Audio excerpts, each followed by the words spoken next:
I was 18 years old when I went down to Dublin with a fistful of money and a carload of dreams. Take your time, said me father, stop rushing like hell, and remember the world's not what it seems to be. For there are fellows who will cut you for the coat on your back or the watch that you got from your mother. So take care, me young bucko, and mind yourself well. Would you give this wee note to my brother?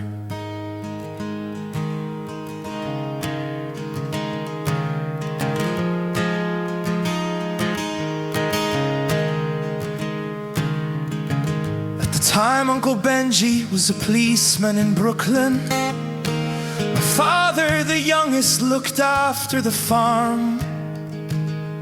Then a phone call from America said, send the lad over. The old fellow said, sure, it wouldn't do any harm. For I spent my life working this dirty old ground for a few pints of porter and the smell of a pound. Sure, then maybe there's something you'll learn or you'll see. You can bring it on home to make it easy on me. So I landed at Kennedy, and a big yellow taxi took me and my bags through the streets and the rain. My poor heart was thumping around with excitement. I hardly even heard what the driver was saying. We came in the Shore Parkway through the flatlands of Brooklyn to my uncle's apartment on East 53rd. I was feeling so happy, I was humming a song, and I sang, you're as free as a bird. But the short of the story, what I found out that day was that Benji was shot down in an uptown foray.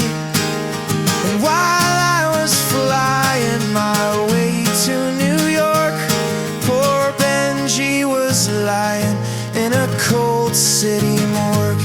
I phoned up the old fellow and I told him the news.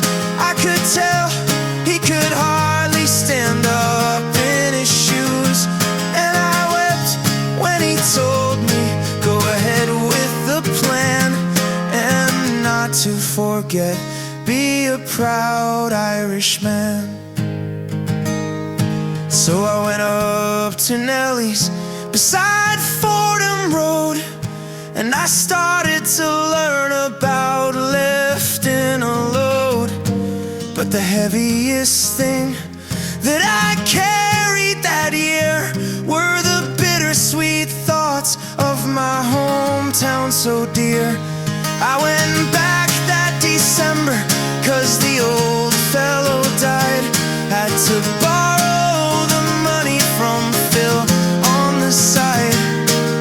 And all the bright flowers and brass couldn't hide the poor wasted face of my father.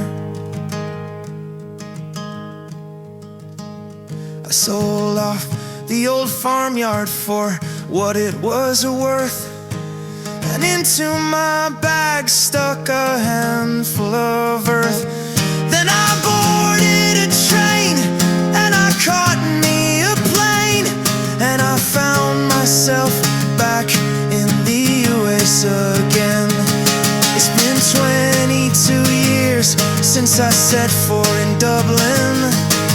My kids know to use the correct knife and fork. Still